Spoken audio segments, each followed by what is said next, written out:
ada contohnya di zaman Nabi. Nabi melarang orang beribadah. Jangan salah paham pertanyaan ini ya. Beko keluar pula statement Dr. Dasman mengatakan Nabi melarang orang beribadah. bukan itu saya. Nabi menganulir cara ibadah yang dilakukan oleh sahabat. Walaupun zahirnya dianjurkan asalnya. Ada enggak? Hah? Banyak, bukan ada aja, banyak. Nah, contoh Abdullah bin Amr ibn al-As.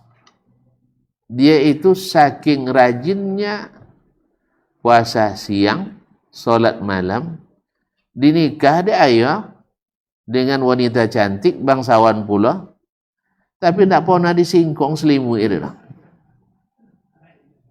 Hai parah Pak ya. Hah?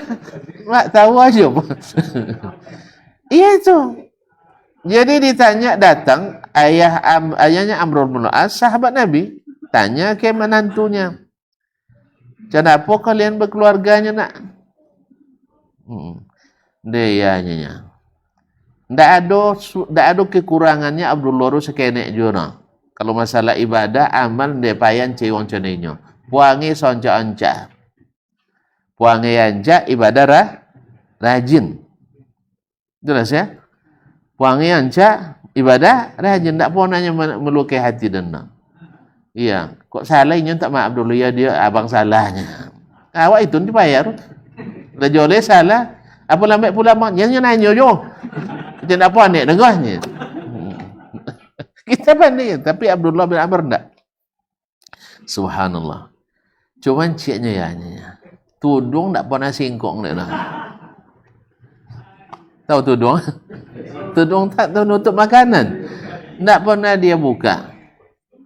Alillah biolaya, selimut kami tak pernah singkong. Faham? Yang bawa umur, picingkan mata dulu. Tutup telinga. Akhirnya sampailah berita ke Nabi SAW. Tentu diadukan Nabi, ayah ke Nabi. Karena memang solusi terbaik dari Rasulullah SAW. Itulah keluar hadis bermanfaat bagi kita. Inna linafsika alaika haqqa. Dirimu sendiri punya hak terhadap padamu. Naam, fa'ati kullazi haqqin haqqa. Wa inna li ahlika alaika haqqa. Sekeluargamu punya hak pula daripadamu. Fa'ati kullazi haqqin haqqa. Berikan setiap yang berhak haknya. Jelas? Jadi hak bini ditunaikan apa? Subhanallah, kaum muslimin dan muslimat yang dirahmati Allah. Indah bahasanya, tidak pernah singkong selimut. Bahasanya halus. Tudung tidak pernah disingkong. Berarti kan tidaknya pernah sama makan di buru kan? Wangi encak. Karena memang didikan Nabi SAW. Cuman ini bermenyangka bahwa ibadahnya yang berlebih itu bagus. Maka disampaikan ke Nabi SAW, Nabi katakan, enggak. Jadi makanya diajukan Nabi SAW. Apa ajukan Nabi? Nya malam baca Qurannya, khatamnya sekali saja. Iya. Maka kata Nabi SAW, ikhtim bi kulli syahar marrah. Kalau cini komar, dah odogo nobi ni dangnya.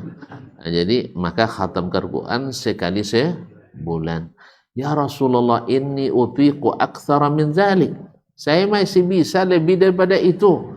Kalau gitu, khatamlah setengah bulan sekali. Tolok je lebih pada itu ya Rasulullah. Khatam sekali sepekan. Enggak, saya masih kuat. Kata Nabi, khatam 3 kali sehari. Masih bisa. Ah? Anda bilang apa tadi? 3 kali sekali. 3 hari sekali. Kata Nabi, kata dia, saya masih kuat Rasulullah. Enggak boleh. Makanya para ulama mengatakan, kan diriwayatkan dari sebagian ulama, mereka kadang khatam 2 kali sehari. Sebagian mengatakan tidak, itu bukan sunnah. Bukan sunnah, ijtihad pribadi mereka. Seperti yang diriwayatkan daripada Imam Syafi'i rahimahullah, kalau di bulan Ramadan khatam 2 kali sehari.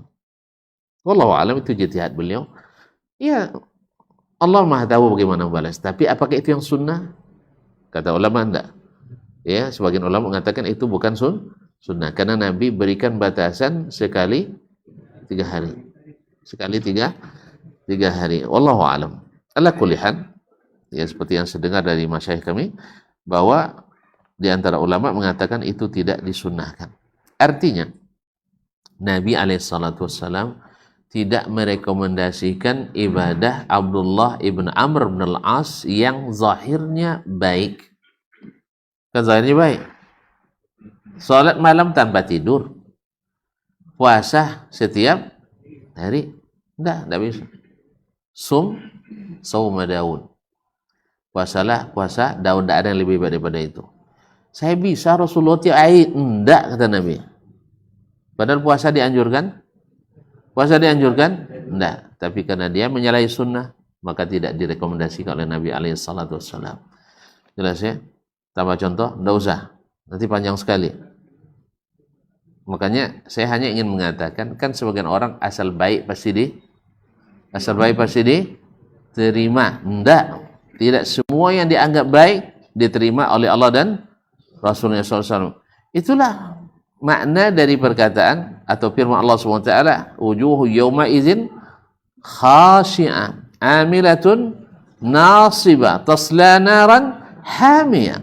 Orang yang beramal sungguh-sungguh, bukan orang yang pemalas, bukan ahli maksiat. Kalau ahli maksiat tidak pun memang dah tahu dia akan ke situ juga. Sah?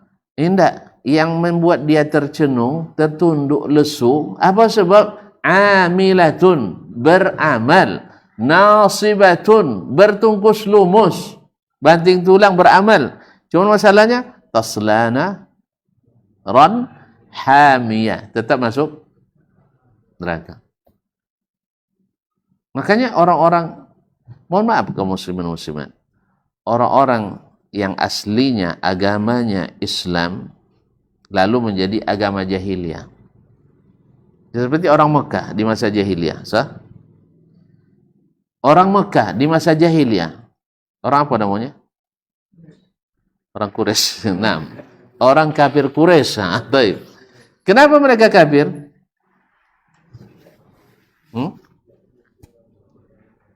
Kenapa mereka kafir? Pada asalnya dulu di situ agama Nabi Ibrahim.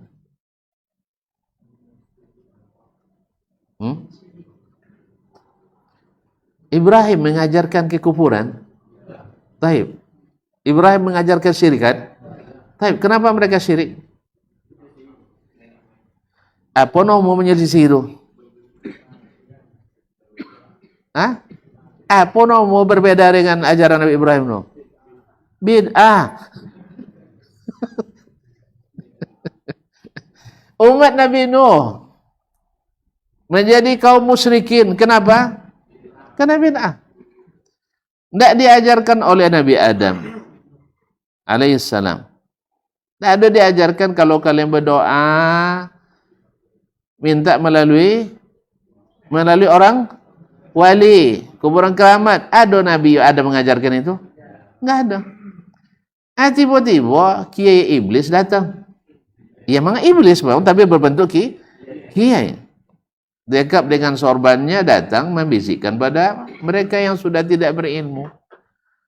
Dibuatnya bid'ah pertama di dunia waktu itu, yaitu membuat gambar-gambar orang saleh di tempat mereka biasa beribadah atau berkumpul. Jadi yang membuat mereka sesat adalah apa yang dibuatnya bid'ah. Mereka menganggap itu pelanggaran atau suatu amal saleh. Amal saleh. Tidak ada orang buat bid'ah dengan niat buruk. Semuanya dengan niat baik. Tidak ada orang berbuat bid'ah memandang amalannya buruk. Pasti dia memandang baik. Cuman masalahnya besok baru menyesal. Awak dia hitung-hitung dia terkote untung 3 miliar. Kawasan utang 35 miliar. Ini hati untung. Apa sebab? Tadi perkiraan kita, perasaan kita bagus. Padahal kalau kita tanya ke yang ahlinya, kok salah manajemen gak usah. Enggak. Salah kan? Artinya dalam beragama tanya ke Nabi. Maksud saya, tanya ke Nabi, tentu ke sunnahnya. Ada dalam sunnahnya? Enggak, jangan dibuat. Walaupun baik. Sebab banyak yang baik di zaman Nabi, banyak yang baik di zaman Nabi tidak diluluskan oleh Nabi SAW. Kisah 3 orang yang bertanya ke rumah istri para Nabi. Ke rumah para istri Nabi SAW. Nanya ibadah. Menurut mereka itu sedikit. Tapi Nabi kan sudah diampuni dosa yang telah lalu dan yang akan datang. Kalau kita harus lebih dari Nabi. Oh, yang satu bilang, puasa setiap hari. Puasa hukum asalnya baik atau buruk? Baik. Wasiyamu junnah, kata Nabi. Puasa itu perisai dari api neraka. Perisai daripada nafsu dan syahwat dan sebagainya. Dianjurkan puasa, hukum asalnya. Tapi Nabi tidak luluskan. Tidak Nabi luluskan. Sebaik menurut kamu, tidak baik menurut Allah Ta'ala. Jelas? Kemudian yang satu bilang, tak akan menikah demi beribadah. Nabi tak luluskan. Saya aja masih tetap menikah. Bukan 1, 9. Ya, makanya Nabi pemberani, kalau penakut. Terima aja lah. Nabi pemberani, makanya Nabi asja'un nas. Manusia paling pemberani. Iya, awak jangan memadai musuh yang bersenjata, menghadapi perempuannya tidak berani. Sah? Iya. Tidak buka pintu, lah takutlah. Sama kita senasib. Nah, ma'asyiral kiram.